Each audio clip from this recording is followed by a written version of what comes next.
il a une grande... voilà M. Castro qui arrive maintenant. Ah oui. Ah oui.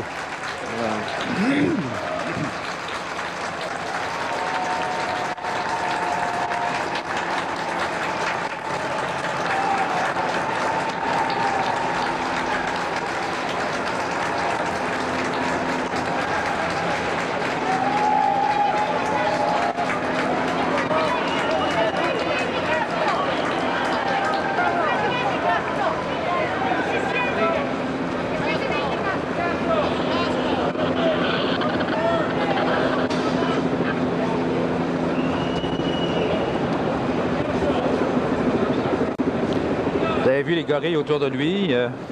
Ça doit y faire quelque chose, hein, quand même, cette marque d'affection. Lui et Pierre Trudeau sont connus en 1976. C'est la première fois qu'un leader de l'OTAN, voilà qu'on aperçoit au premier ministre Bouchard, qu'un leader de l'OTAN se rendait à Cuba. Encore là, les Américains étaient en plein embargo, parce que le Canada a toujours eu de bonnes relations.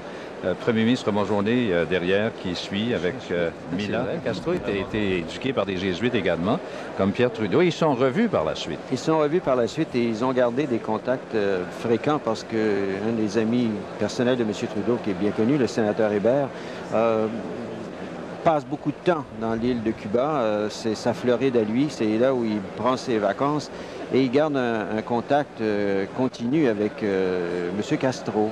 Et il faut dire aussi que la présence de M. Castro aujourd'hui est très symbolique. C'est un peu, si vous voulez, le témoignage de la présence du Canada. Ah, mais qui est en train de causer avec Jimmy Carter, là, c'est quand même intéressant. Ah oui, ça, c'est ça. C'est extraordinaire. C'est une image, là, c'est quelque chose. Là. Je ne sais pas s'il y a une poignée de main. Il n'y en a pas eu entre Clinton et Castro.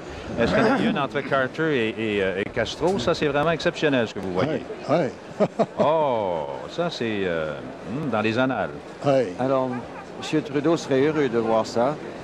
Que finalement, il peut y avoir, en principe, quand deux personnes veulent se parler, il y a déjà un début d'amorce de dialogue et possiblement peut-être une solution éventuellement à tout ça. Parce que la politique américaine est irrationnelle et destructrice à l'égard de Cuba. Ça ne fait que renforcer la dictature. Je pense que le premier d'accord là-dessus, c'est le président Clinton, mais il ne peut pas le dire si haut qu'il le souhaite. C'est ça que Trudeau, encore une fois, a fait son œuvre d'intermédiaire pour essayer d'ouvrir. Mais ça n'a pas marché. Mais enfin, il a essayé de un peu ouvrir les vannes, ouvrir les possibilités. Il faut voir ce qu'on pouvait... M. Durham y faisait allusion tantôt, ce que nous avons vécu au début des années 60, la menace de guerre nucléaire centrée sur Cuba et les Américains, et voir ça aujourd'hui à Montréal, à l'église Notre-Dame, je crois que c'est un moment historique, M. Durham.